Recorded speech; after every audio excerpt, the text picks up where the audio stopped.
तोहरा मोहब्बत में जिंदगी खराब हो गई। तोहरा मोहब्बत में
इल्जाम लगाती हो झूठा है, इल्जाम झूठा लगाती हो रे है।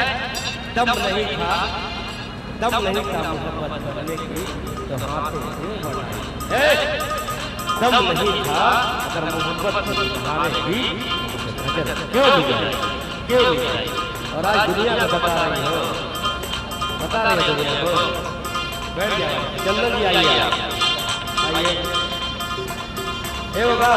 हाँ, जोगिया जिसके चक्कर में पड़ी हो, जिसके चक्कर में उसको 11 बजे रात में रतन शर्मा को आए हैं इन्हीं के क्षेत्र में भिखारी ठाकुर के धरती पे याद है दयाल चंद 3 बार उसको सुला दिया।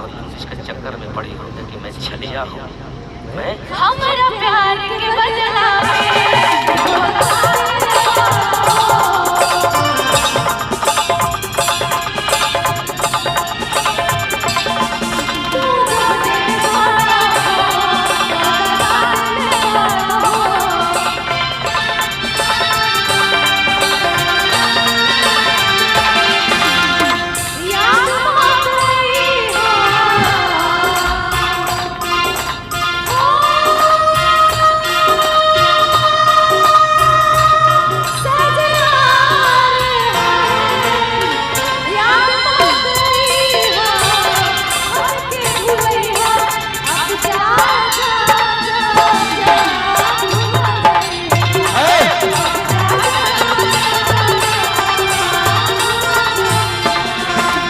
चला ऐसा